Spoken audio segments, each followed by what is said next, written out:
2024 के लोकसभा चुनाव को लेकर यूपी में होने वाले 7 चरणों के लिए अधिकतर सीटों पर प्रत्याशियों के नाम की घोषणा हो गई है। लेकिन सबसे पहले उत्तर प्रदेश में होने वाले पहले चरण की 8 सीटों को लेकर सबकी नजरें लगी हुई है, जिसमें सहारनपुर, कैराना, मुजफ्फरनगर, बिजनौर, नगीना, मुरादाबाद, रामपुर, पीलीभीत सीट शामिल है। लेकिन आज हम बात करेंगे बिजनौर लोकसभा सीट को लेकर कि आखिर इस बार किस समीकरण के आधार पर बिजनौर में जीत होने जा रही है। साथ ही बताएंगे कि आखिर इंडिया गठबंधन और एनडीए गठबंधन या फिर बीएसपी में किस दल के जीतने के ज्यादा आसार दिखाई देते हैं। लेकिन उससे पहले आपको इस सीट पर जातीय समीकरण के साथ अभी तक राजनीतिक दलों ने किस प्रत्याशी पर दांव चला है, ये जरूर देखना होगा। बता दें कि महात्मा बिंदुर की धरती के नाम से जाना जाने वाला शहर बिजनौर गंगा किनारे बसा है। लेकिन फिलहाल यहां समीकरण की बात करें तो पश्चिम यूपी में रालोद व भाजपा के बीच गठबंधन के बाद चुनावी समीकरण पूरी तरह से बदले हुए नजर आ रहे हैं।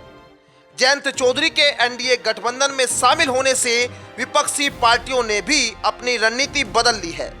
जहां बिजनौर सीट पर 2019 के लोकसभा चुनाव में मायावती ने गुर्जर समाज से मलूक नागर पर दांव खेलकर बीजेपी को हराया था, वहीं इस बार बीएसपी ने जाट प्रत्याशी विजेंद्र सिंह पर दांव खेलकर सबको चौंका दिया है।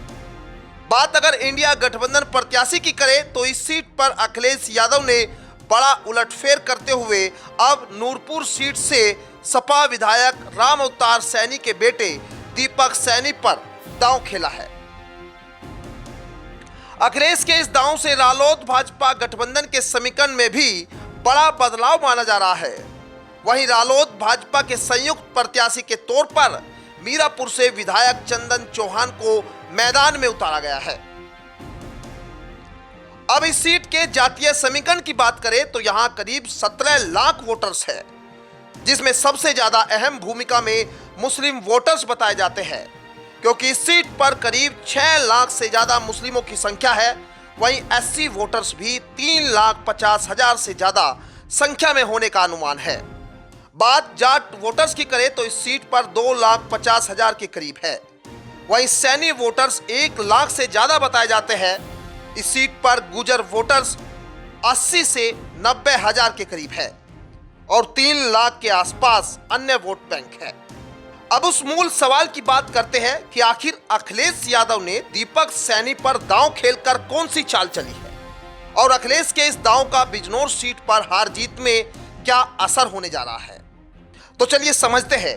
दरअसल बिजनौर लोकसभा सीट पर सैनी समाज के वोटरों की बड़ी तादाद है।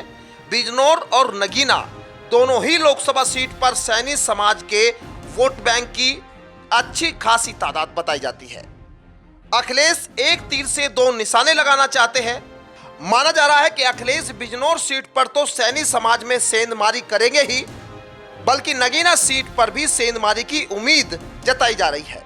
लेकिन सवाल बिजनौर सीट का है तो अभी तक ये वोट बैंक भाजपा रालोद के पक्ष में माना जा रहा था, लेकिन अब कहा जा रहा है कि अखिलेश यादव के इस दांव से सैनी वोटर्स में बड़ी सेंधमारी की गुंजाइश अब दिखाई देने लगी है।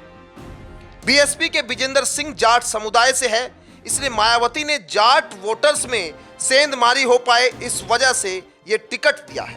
लेकिन जो सबसे निर्णायक भूमिका में मुस्लिम वोटर्स को माना जाता है, वो वोटर्स 2 दिन पहले तक यशवीर सिंह के पहले प्रत्याशी बनाए जाने से सपा से छिटका हुआ माना जा रहा था। लेकिन सैनी को टिकट देकर एक बार फिर मुस्लिम वोट बैंक पर सबकी नजर लगी है। ऐसे में अगर मुस्लिम वोट बैंक सपा बसपा के बीच ज्यादा बढ़ जाता है तो निश्चित एनडीए गठबंधन प्रत्याशी को फायदा होने का पूरा अनुमान है। लेकिन अगर ये वोट बैंक किसी एक दल को मिलता है तो जरूर एनडीए गठबंधन के लिए चुनाव संघर्ष पूर्ण होने जा रहा है।